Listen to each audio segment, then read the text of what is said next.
Hello and welcome to this quick marketing video that provides a solid introduction to our class. If you want to follow along with this video, you can find kind of the bare bones or the foundation of the topic of the material in our textbook. You can locate the textbook, Strategic Marketing Management. You can locate that by going to Blackboard and clicking on Textbook Vital Source. If for some reason you cannot access that, please let me know sooner rather than later. If you're someone who doesn't like to open the textbook till it gets close to the exam, I would still ask that you just go double check, click on the link, make sure you can access it pretty much as soon as possible. Just like go do it right now. And that way we don't get to a few days before the exam and have technical issues, and then it kind of throws a wrench into the whole rest of the class because we're waiting for technical issues to be fixed. So I think I've heard from a few students that they could access it. So hopefully that means that everyone can. All right, so we are just going to jump right into chapter 1. And this is really just looking at what is business strategy. And it really lays this nice foundation for the rest of the semester. So we really start with the premise that markets are dynamic, that markets not just can change, but they do change.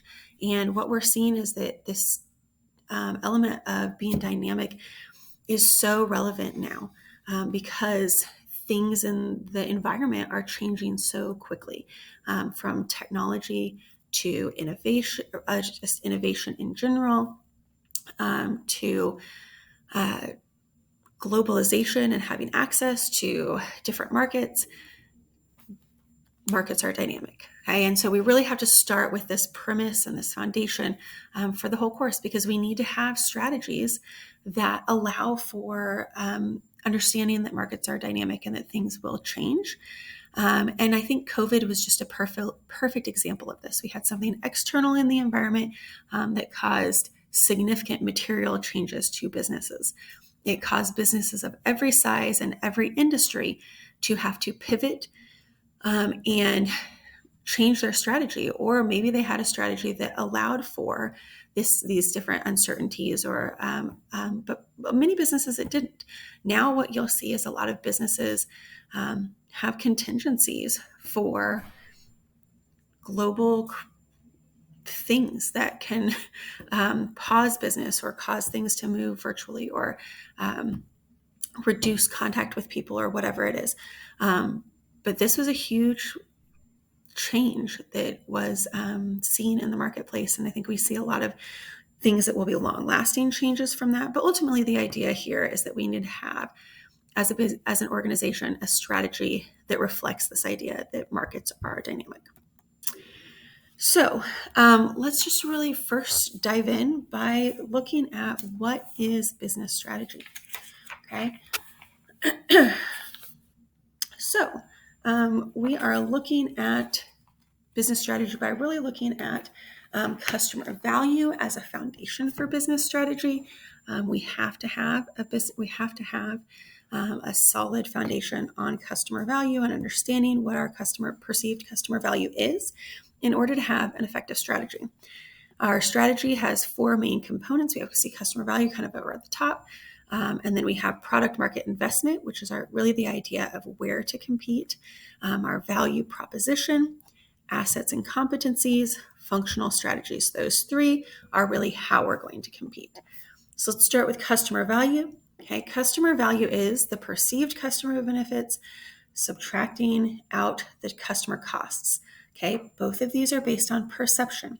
It doesn't matter what we think our benefits are if we're not communicating those well enough to the customer for them to think those are the benefits. Okay, the other thing that's really clear, needs to be clear here, is that benefits and like product features or attributes aren't the same thing. Benefits are what the customer is getting from the product or service, okay, not what color it is. So I love this quote in your book from Theodore Levitt. It says, people don't want to buy a 1/4-inch drill. They want to buy a 1/4-inch hole. Okay, they're not buying the drill, they're buying the benefit of it. Okay, so we need to understand what customers perceive as the benefits. And we also need to understand what customers perceive as the cost. The cost can include and does include the price. that part's obvious, right? But it can also include things like the costs for actually acquiring the product, whether that is shipping costs or how long it takes or convenience. This could include really trust in the company reputation.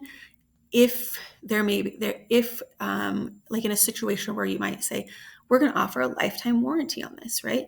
But if the customer doesn't have strong confidence that that company is going to be around to honor that warranty, right, then that would be a cost, because we're not, that kind of takes away from the perceived value, right? The warranty might add to it, but then we're taking away from it because of consumer confidence, right?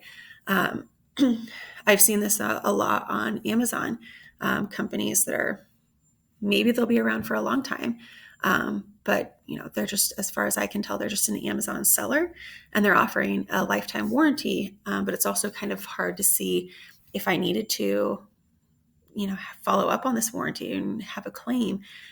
How would I do that? Do I even know how to get a hold of this company? So that's just one example of a cost that is not directly monetary, like the price. Okay. All right. Let's see if there's any other things in my notes for that. I don't think so. All right. So next we're going to talk about the product market investment strategy. Okay. So this is reflected by this Ansoff matrix that you have probably or should have seen at least in your principles class and maybe in other classes. And the idea here is that we're really distilling down growth strategies into these 4 buckets. And then we're going to look at the buckets based on our products or our offerings or our products and services, whether those are existing or we're going to develop new, and then our target markets, whether those are the existing target markets or new target markets. Okay. I like this particular graphic because it also shows the risk here. I always like to note that market penetration is typically the least risky because we know the market, we have expertise there, and the product already exists. Diversification is the most risky because we don't know the market. We don't know those customers yet, and we're developing a brand new product for customers we don't really know well. So that is our riskiest strategy that we can look at. Okay, let me go back to this slide just for a minute. All right, so then we have the customer value proposition, okay, and this is not to be confused with customer value up at the top here, perceived customer value at the value proposition. This is like the promise that we're making to the market. Okay, this is it's a clearly stating what our sources of distinctive value for the customer are. What are we offering? What is our promise? Okay. It is important that we have that defined, that we understand that as part of our business strategy. Okay, then we have our assets and competencies. Okay, so these are resources. These are positive things, right? We need to understand the things that provide us with sustainable competitive advantage, right? Sometimes we call this distinctive competencies, but these are things that, or resources that we have, assets that we have, that they're rare. They're not easily imitated, and they're not good substitutes in the marketplace, right? Which gives us an advantage over our competitors.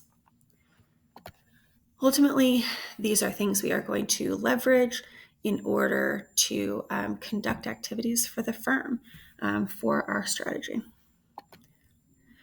And then last, we have our functional strategies. This is really like, how are we going to take these? Well, let me go back. These are our programs, our functional programs and activities that we're doing that are really, when you think about what are these differ based on the company. But they can include things like, what is our technology strategy, our sales strategy, distribution strategy, etc. But then beyond that, when we really look at what functional strategies do we need and back up, we can answer this by asking a few simple questions. First, what resources do we need? What do we need to do, okay, in order to deliver our value proposition? Simple.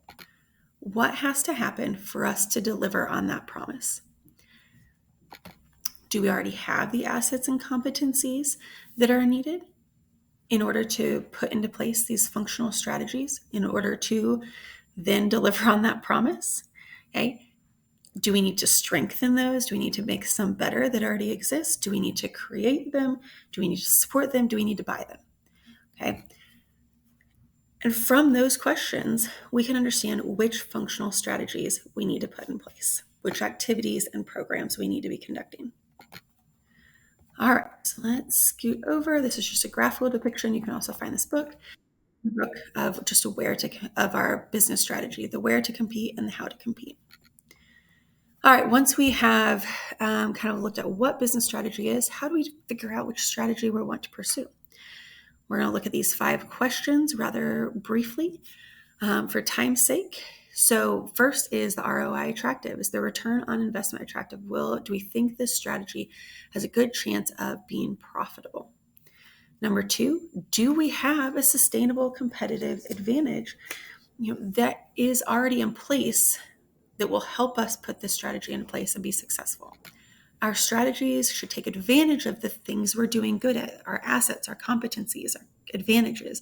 And we want to try to neutralize the things that aren't those, right? Especially if there's weaknesses that we've identified. Okay. The next one is this a future-oriented strategy? Do we think that this strategy is good for now, but also good for the future? The idea here is that we would have a strategy that either allows for market dynamic changes or is something that we think is just a good strategy in the long term, regardless of the up and downs or the changes in the market. The next one, number 4, is a strategy feasible? This is about resources. Do we have the resources to put this into place? Whether that is financial resources, human people resources in terms of talent, R&D, etc. And also, is it feasible in terms of who our company is, what our business identity and mission is, right? What our culture is. We want all of our strategies to fit with our company, which gets us into number 5, fitting with the other strategies of the firm. All right, so this next slide is kind of a graphical depiction of what we're studying this semester. We're going to look at each of these different boxes in different ways. We're going to look at, I did a lot on actually analyzing the company and doing the strategic analysis, and then also on creating and adapting strategy. In terms of marketing's role, this is our last topic. In terms of marketing's role in strategy, we are the primary driver of that analysis, of understanding our competitors, our customers, the market itself, the environment. We're the experts in that, right? Marketing is the primary driver of strategic analysis. It is. Our role is to focus attention on our customers, understanding the perceived value, getting insights into what they're thinking, why they purchase our product. Is our messaging being effective? Okay, we drive the growth strategy of the firm. Which of those 4 things are we going to pick? Is it going to be product development, market development, penetration, diversification? How are we going to put those strategies into place? And then, of course, we have a huge role in building, managing, and defending our assets. Okay, it is our job to defend our reputation as a brand, as a company, to put messaging into place that helps to build the brand, to build consumer confidence, to connect with the target market. Okay, so ultimately, marketing plays a huge role in the overarching business strategy. And we are going to focus a lot on marketing strategy in terms of strategic management. So we're going to end with this. I love this quote. If you don't know where you're going, you might end up somewhere else. And that's ultimately what this chapter is about. That's what strategy is about.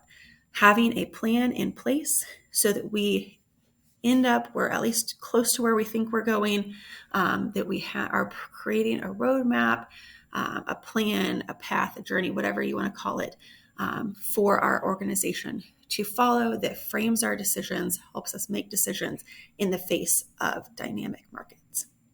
All right, that wraps up chapter 1, and I will see you next time to talk about chapter 2, which starts to get us into that strategic analysis. We're first going to talk about external and customer analysis. So I'll see you next time. Thanks.